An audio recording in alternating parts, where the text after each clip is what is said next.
Halo, selamat sore pemirsa. Draft rancangan undang-undang penyiaran mengundang kontroversi terkait profesi jurnalistik. Bersama saya Samuel Purba. Anda menyaksikan Sido Sore. Kita awali informasi sore hari ini dari Sumatera Barat, di mana korban meninggal akibat bencana banjir bandang di Sumatera Barat terus bertambah, sedikitnya 50 orang. Satu persatu korban banjir bandang di Sumatera Barat terus ditemukan dan dievakuasi tim SAR gabungan. Rata-rata korban meninggal ditemukan di aliran sungai. Tim DVI Polda Sumatera Barat menyebut total korban meninggal yang sudah dievakuasi hingga Senin malam mencapai 52 orang. Tim SAR gabungan juga masih mencari 17 orang lainnya yang diduga terseret aliran sungai dan tertimbun material longsor. Namun demikian, jumlah korban hilang diprediksi bertambah lantaran masih ada warga yang melaporkan anggota keluarganya yang hilang. Kita di samping kita melakukan pencarian dengan tenaga rescue, kita mempergunakan drone thermal. Itu cuaca sehingga kadang-kadang hujan, dalam pencarian kadang-kadang tidak. VO-nya kosong.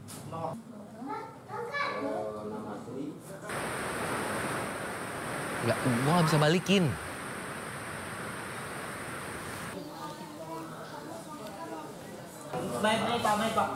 Hingga kini korban banjir bandang masih mengungsi karena rumah mereka rusak parah dan berada dalam zona bahaya. Banjir bandang yang diakibatkan lahar dingin Gunung Merapi terjadi pada Sabtu akhir pekan lalu. Setidaknya 4 kabupaten yang ada di Sumatera Barat, yakni Agam, Tanah Datar, Padang Pariaman, dan Padang Panjang ikut terdampak banjir bandang.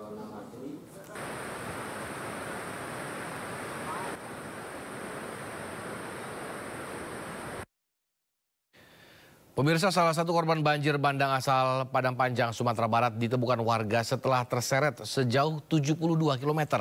Sementara itu pencarian korban terus dilakukan dan diperkirakan jumlahnya akan terus bertambah.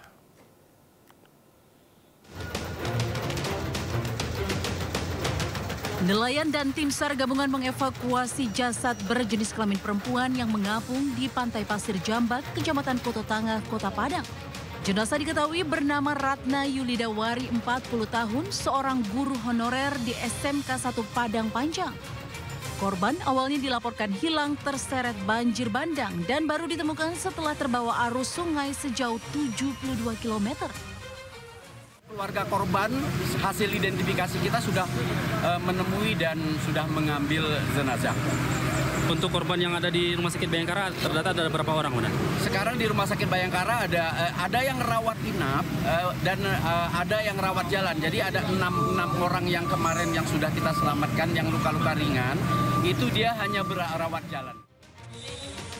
Di Tanah Datar, tim SAR gabungan kembali melanjutkan pencarian korban banjir bandang. Namun kemungkinan korban akan terus bertambah karena masih ada warga yang kehilangan anggota keluarganya akibat banjir bandang. Sementara itu, Posko Bencana Padang Pariaman yang berada di kantor Camat Kayu Tanam, Kabupaten Padang Pariaman, Sumatera Barat masih menerima laporan korban hilang yang belum ditemukan. Sejauh ini, Posko sudah menerima 19 laporan orang hilang yang diduga hanyut di aliran Sungai Batang Anai. Dari 19 yang dilaporkan, 12 korban sudah ditemukan. Tim Liputan iNews melaporkan.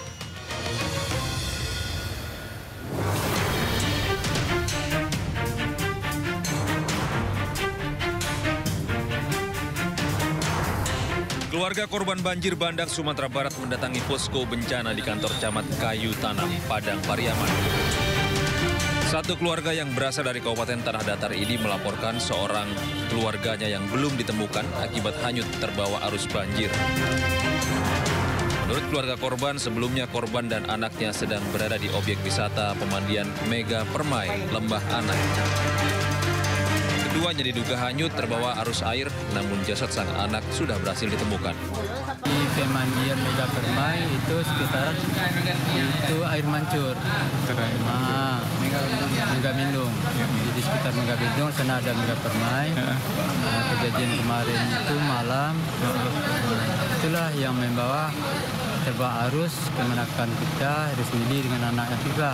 Anaknya Pika sudah ditemukan dan sudah selesai kita semayamkan, dan ibunya sampai sekarang belum ditemukan di mana titik keberadaannya. Itulah kami harapkan bantuan dari BPBD, tim SAR dan segala unsur terkait. Posko bencana kantor Camat Kayu Tanam sudah menerima 19 laporan orang hilang pasca bencana banjir bandang. Dari 19 laporan, 12 korban sudah ditemukan dalam kondisi meninggal dunia. Dari Padang Pariaman, Sumatera Barat, Eka Guspriyadi, iNews melaporkan. Ya, pencarian korban banjir bandang di Kabupaten Tanah Datar, Sumatera Barat terus berjalan. Hingga kini jumlah korban tewas bertambah dan tim SAR harus menghadapi beratnya medan dan kondisi cuaca yang buruk.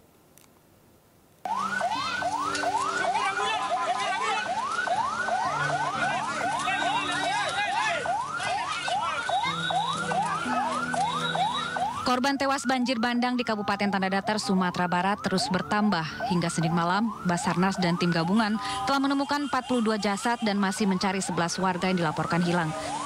Pencarian korban terhalang kondisi medan yang berat dan juga cuaca buruk.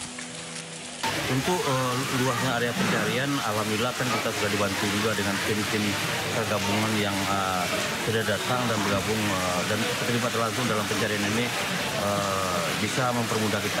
Walaupun area yang kita lakukan cukup luas. Kita di samping kita melakukan pencarian dengan tenaga rescue, kita mempergunakan drone thermal. Sementara itu pemakaman korban tewas banjir bandang di Pandai Sike tetap dilakukan meski diguyur hujan deras. Petugas menemukan jasad korban perempuan atas nama Rona di aliran Sungai Batang Anai. Setelah proses identifikasi selama 1 minggu, pihak keluarga akhirnya membawa pulang jasad korban dan dimakamkan. Dari Kabupaten Tanah Datar, Sumatera Barat, Agung Sulistyo, iNews melaporkan.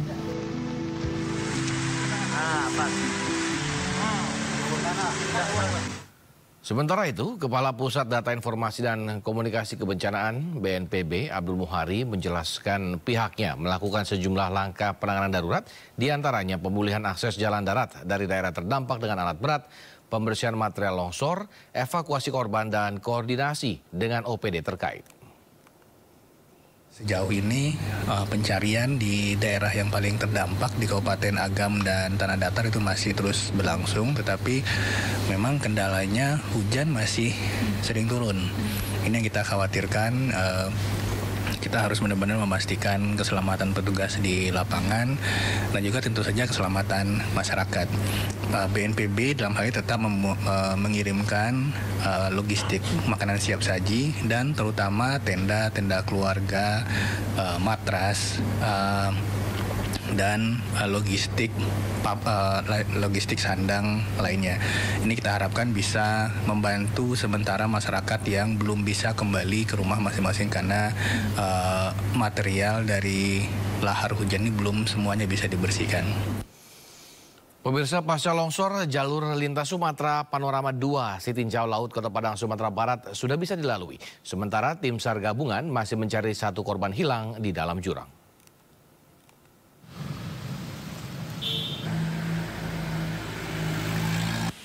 Jalur lintas Sumatera Padang Solok Senin pagi sudah kembali dibuka pasca terjadinya longsor di wilayah tersebut. Jalur kini bisa dilalui kendaraan roda 2 maupun roda 4 meski masih diberlakukannya sistem buka tutup jalan. Sehingga terjadi kemacetan akibat antrian kendaraan yang cukup panjang dari 2 arah, baik dari Kota Padang maupun dari Kabupaten Solok.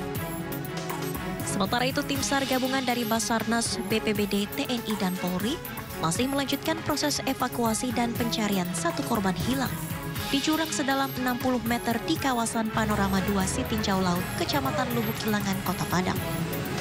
BPBD Kota Padang mau melanjutkan pencarian korban yang kemarin sore itu, kan korban ada 8 orang, 6 orang selamat, yang 2 orang meninggal dunia, yang 1 sudah bisa dievakuasi, yang 1 lagi masih belum dievakuasi, yang karena pagi ini mau dievakuasi sama BPBD Kota Padang.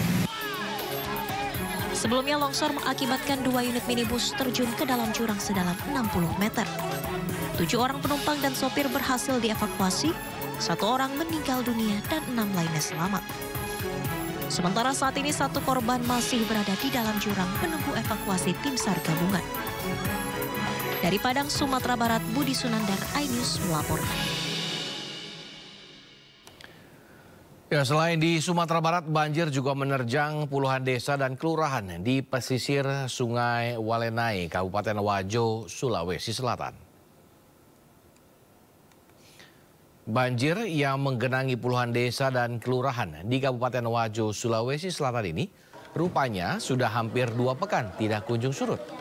Hal ini disebabkan akibat derasnya hujan yang mengguyur wilayah tersebut. Akibat musibah ini, ketinggian air kini mencapai lebih dari 30 cm sehingga membuat aktivitas warga sekitar terganggu dan terpaksa harus menggunakan perahu karet karena akses transportasi terputus. Pengungsi di sejumlah posko pun mulai mengeluhkan sakit dan kekurangan makanan serta air bersih.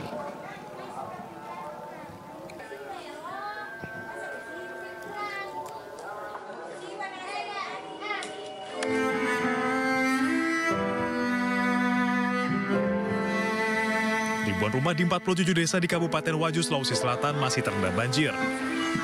Ketinggian air bahkan mencapai 2,5 meter akibat luapan Danau Tempe. Sebagian warga memilih mengungsi, namun masih ada yang bertahan di rumah mereka.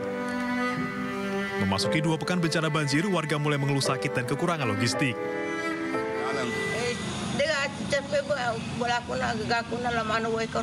Oh, sudah tenggelam rumah tak? Iya, dia wola ke sini, ke mateka, dia wola.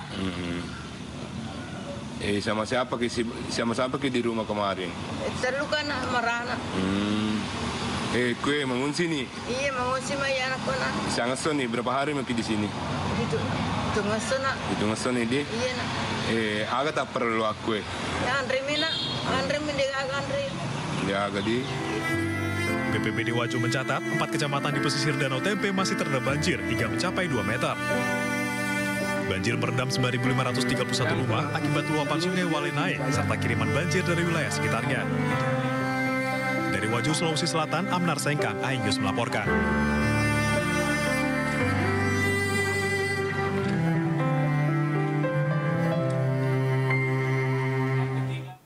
Masih dari Sulawesi, pemirsa, seorang ibu hamil di Tanah Toraja, Sulawesi Selatan terpaksa melahirkan di tengah jalan akibat akses jalan menuju rumah sakit yang tertutup material longsor. Ironisnya, bayi yang dilahirkan meninggal dunia.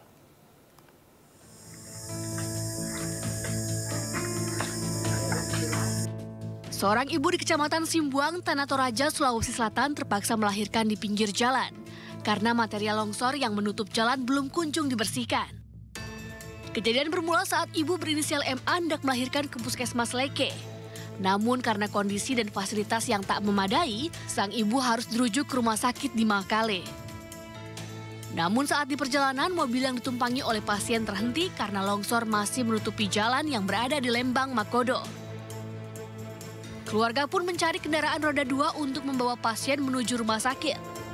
Namun di tengah perjalanan, sang ibu sudah kontraksi dan melahirkan di atas jalanan yang berkerikil. Ironisnya, bayi yang dilahirkan meninggal dunia. Sementara itu, usai melahirkan di tengah jalan, sang ibu ditandu kembali ke Puskesmas Leke di Kecamatan Simbuang untuk mendapatkan perawatan medis usai melahirkan. Akibat peristiwa tersebut, Ikatan Pemuda Pelajar Mahasiswa Simbuang Mapak mengecam sikap pemerintah pusat dan daerah yang dianggap acuh terhadap permasalahan akses jalan hingga evakuasi longsor yang lambat.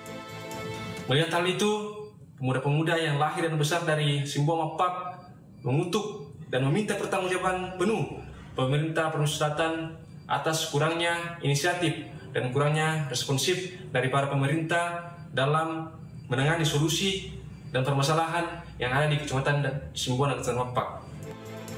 Warga pun berharap pemerintah segera memperbaiki akses jalan yang tertimbun longsor. Dari Tanah Toraja, Sulawesi Selatan, Jufri Tonapa, iNews melaporkan.